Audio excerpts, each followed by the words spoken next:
항상 우리가 왜 그런 얘기들 많이 해요. 오르기 전에 얘기해 주지 그랬느냐.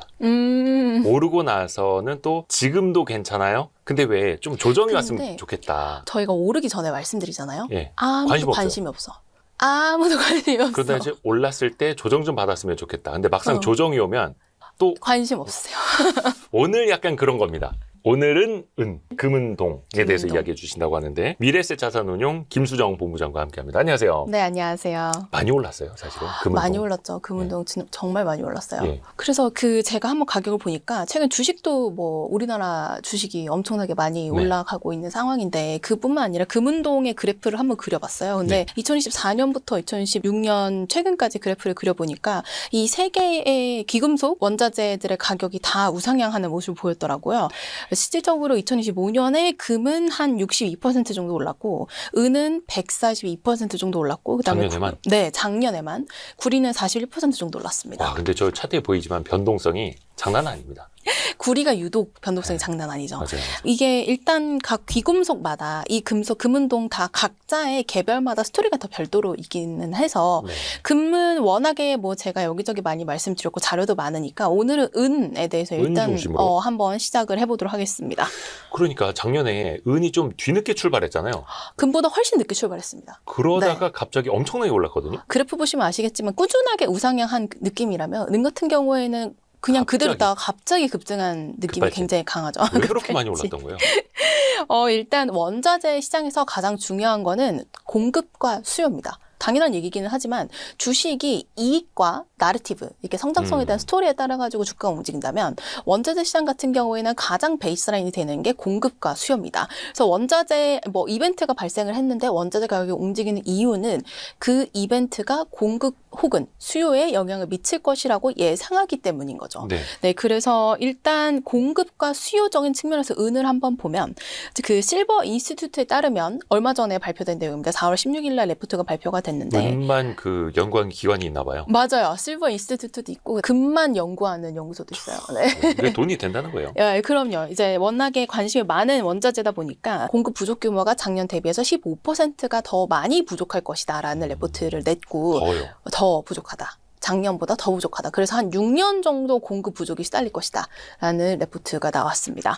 그래서 그런 것들을 봤을 때, 은이라는 게, 그러면 수요가 늘어나면 공급도 같이 늘어나면 가격이 그렇게까지 오르지는 않거든요. 그렇잖아요. 근데 지금 공급이라는 게 광물이다 보니까 공급이 특별히 늘어나기가 어렵습니다. 특히 은 같은 경우에는 납, 구리, 이런 것들을 캘 때 같이 딸려오는 광물이에요. 은 같은 경우에는. 그렇기 때문에 부산물로 생기는 은의 입장에서는 이게 갑자기 획기적으로 은만 위해서 확 늘어나기가 굉장히 어렵습니다. 그래서 광산 생산 같은 경우에는 큰 변동이 없었어요. 지난 10년 동안. 근데 광산 자체는? 네. 생산량 자체는 공급은 그냥 그대로인 거죠. 근데 수요만 엄청나게 많이 올라간 거예요. 그래서 이 은 수급과 추이, 은 가격을 같이 보시면 아시겠지만 공급 부족 사태가 이어지기 시작한 이 2022년, 3년, 4년부터 약간씩 움직이기 시작을 했고 근래에 급등했다라고 봐주면 됩니다. 그럼 도대체 어디서 이렇게 은을 갖다 쓰나? 수요가. 그러니까요. 은 반지 좋아하세요? 은 반지 있으세요? 너무 옛날 세대 아닙니까? 아니 근데 실버 주얼리가 있긴 하니까. 근데 뭐 그것 때문에 수급이 갑자기 뭐 모자라진 않았겠죠. 그렇죠. 무슨 뭐 열 손가락에 다 끼고 다닐 것도 아니고. 맞아요. 갑자기 그런 주얼리적인 측면에서 은이 부족한 건 아니었고 당연히 산업금속 이 부족했기 때문이었습니다. 산업에 활용되는 은이 부족했기 때문에 특히나 이 은은 전기 전도율 그다음에 열 전도율이 굉장히 좋아요. 그래서 이 은이라는 원자재는 데이터 센터, 반도체, 그다음 전기차에 다 들어갑니다. 그리고 어디에 들어가냐면 태양광에 들어갑니다. 태양광이요? 태양광 패널에 들어갑니다. 네, 열 전도율이 좋기 때문에 에너지 전환의 중심에 있는 태양광부터 AI 수혜가 기대되는 데이터 센터, 그다음에 반도체까지도 모두 다 들어가다 보니까 수요가 엄청나게 많이 증가를 한 거죠. 실질적으로 다른 금속 대비해서 전기 전도율과 열 전도율을 보면은 구리보다도 더 좋은 게 은이라고 봐주시면 되는 거고, 그다음에 태양광 설치 용량에서 은 수요를 보면 많이 늘어나고 있다라는 부분을 확인해 보실 수 있습니다. 그러네요. 네, 그리고 AI 가속 고속화가 되다 보니까 데이터 센터가 많이 늘어나잖아요. 근데 네. 거기에 같이 반도체도 다 들어가죠. 근데 거기에 들어간 반도체가 GPU, TPU, NPU 이런 반도체들인데 거기에도 은이 많이 들어갑니다. 글로벌 데이터 센터에 들어가는 전력 양이 53배 정도 늘어나는데 전력량이. 네, 거기에는 결국에는 은도 많이 필요하기 때문에 반도체랑 이런 부분들에서 은의 수요가 늘어날 것이다라는 거고요. 그 다음에 하나 더. 내연차보다 전기차에 은이 한 70% 정도 더 많이 들어갑니다. 전기차 각종 부품에. 네, 67에서 한 79% 정도의 은이 더 많이 필요해요. 그냥 내연기관차보다는. 근데 테슬라 혹시 타고 다니시나요, 대표님? 제 차는 아니고 여기는 차는 아니죠. 타보긴 했는데 뭐 사실 테슬라도 인기 많고. 네, 그렇죠. 그러다 보니까 전기차들이 사람들이 더 많이 활용할수록 아무래도 은 사용량이 늘어난다. 근데 사실 전기차는 네. 나온 지 좀 된 얘기인 것 같고 제가 봤을 때는 네. 그냥 AI 데이터 센터가 많이 늘어나는데 이 TPU, NPU, GPU에 은이 많이 들어가기 때문에 은에 대한 수요가 많이 늘어날 것이다라는 전망이 지배적으로 자리를 잡게 된 게 작년이었던 것 같아요. 그래서 작년에 이제 워낙에 가격이 급등을 했고 약간 이건 좀 스페셜한데라고 생각을 했던 포인트가 네. 은을 미국이 핵심 광물에 추가를 했습니다. 아하. 원래 이제 각 국가마다 중요하게 생각하는 광물이 있어요. 근데 은이 원래 없었거든요. 근데 이번에 추가가 됐어요. 그런 거를 봤을 때는 미국 정부도 AI 데이터 센터나 반도체에 은이 정말 중요하구나라는 생각을 하고 있는 거죠. 그런 부분들을 봤을 때 국가 단위의 첨단 산업에서 전략적인 광물로 은의 위상이 조금 높아졌구나라는 부분들 저는 확인할 수 있었습니다. 그래서 제가 말씀드렸던 게 갑자기 은반지를 10개씩 끼고 다니진 않을 거고 그렇죠? 네. 그래서 장신구에 대한 수요가 늘어나진 않을 거예요. 근데 그렇죠. 은의 수요의 대부분을 차지하고 있는 거는 산업입니다. 근데 여기서 AI 데이터 센터, 전력 장비용, 그다음에 전기차, 반도체 패키징, 태양광, 그다음에 화학 그 우주, 항공, 위성통신 부품에도 다 은이 들어가는데 지금 제가 말씀드린 이 모든 산업의 성장성이 높게 점쳐지고 있기 때문에 그런 부분에서 산업용 그 수요가 늘어날 가능성이 있다라는 관점에서 은이 앞으로 6년간 부족할 것이다라고 실버 인스티튜트가 말하지 않았을까. 은이 예전부터도 귀금속이기도 했고 맞아요. 아주 옛날에는 그래서 화폐로 쓰였던 거잖아요. 또 거기에다가 산업용 수요 많다라는 것도 많이들 알고는 있었는데 그게 네. AI 시대가 되면서 또 한 번 이제 폭증을 하는 거네요. 네. 데이터 센터뿐만 아니라 데이터 센터를 위한 전력 기반에도 은이 맞아요. 또 들어가니까. 네, 맞아요. 근데 투자 측면에서 보면은 좀 복잡하기는 해요. 은이라는 투자 자산을 그럼 어떻게 정의를 해야 할 것인가? 말씀 주신 게 맞는 게 은이라는 자산이 되게 독특한 자산이에요. 예. 은은 완벽한 산업금속이라고 보기도 어렵고 완벽한 귀금속이라고 보기도 어렵고 그쵸. 그냥 금이랑은 또 다르잖아요. 네네네. 그래서 은이라는 자산은 되게 두 가지의 특징을 다 가지고 있다라고 생각을 하고 있습니다. 이제 금으로 자금이 몰려서 금 가격이 막 올랐을 때 안정형 자산으로 가야 되는 돈들이 이제 금으로 간 다음에는 이거 너무 가격이 많이 올랐는데 그래서 은으로 퍼진 작년처럼. 작년처럼 그런 경우도 발생할 수가 있어서 네. 은까지 이어지면 지정학적인 리스크가 벌어졌을 때, 높아졌을 때 은으로 자금이 몰려서 가격적인 메리트가 있을 수도 있겠다라는 측면이 하나가 있는 거고 네. 그 외에도 산업금속이기 때문에 지정학적 리스크가 가라앉아서 세계 경제가 굉장히 활발해지고 혁신적인 이제 기술 개발이 활발해져서 공장 가동률이 높아지고 네. 이랬을 때는 앞에서 말씀드린 것처럼 반도체, 전기차 이런 거에 대한 소비와 수요가 늘어나기 때문에 아무래도 은 가격이 또 수혜를 받는 거고 기금속 지수와 산업금속 지수와 은을 제가 비교를 해놨는데 네. 기금속 지수는 이제 금, 은, 플래티넘 정말 금은방 가서 볼 수 있는 그런 보석류들을 합쳐놓은 그런 지수라고 봐주시면 저기 되는 왼쪽에 거고. 주황색 선이요. 네네. 그 다음에 산업금속 같은 경우에는 제가 보통 얘기하는 구리 그리고 뭐 니켈, 은 그다음에 아연 이런 것들이 다 포함이 됩니다. 이쪽에 파란 선 진한 네, 거. 파란 선. 근데 은의 가격이 이 두 지수와 같이 동행하는 듯한 모습을 볼 수가 있습니다. 그래서 아무래도 은이 양면적인 특징을 가지고 있어서 네. 저도 구해보고 놀랐는데 과거에 미국 달러, 그다음 미국 채권, 미국 주식, 글로벌 주식 은의 수익률을 한번 비교를 해봤을 때는 은이 절대 밀리지 않아요. 그 오른쪽 차트요? 네, 연율화를 시켰을 때. 근데 이게 워낙에 근래에 많이 상승률을 보였기 때문에 1년 동안 네네. 좀 그런 부분들을 감안해서 보셔야 되긴 하겠지만 다른 자산 대비해서 은의 성장률이라던가 특징들이 되게 부족하지는 않다. 그래서 제가 한번 시뮬레이션을 돌려봤는데 네. 제가 은에 몰빵을 할 수는 없잖아요. 그거는 그렇죠. 아니에요. 저는 예. 그걸 말씀드리는 건 아닌데 제가 보통 포트폴리오를 구성을 할 때 주식 60에 이제 채권 40을 보통 교과서적으로 많이 이제 들어서 네네네. 그렇게 포트폴리오 구성을 하시는데 여기에 은을 5% 정도만 추가했을 때는 연평균 수익률도 누적 수익률도 올라가고 그다음에 반대로 은이 이제 안정형 자산의 특징도 가지고 있기 때문에 금처럼 네. 변동성은 낮아지는 그런 모습들을 보실 수가 있습니다. 아, 그래요? 그래서 포트폴리오에서 일정 부분 가져가셨을 때 되게 괜찮은 원자재지 않나라는 생각이 듭니다.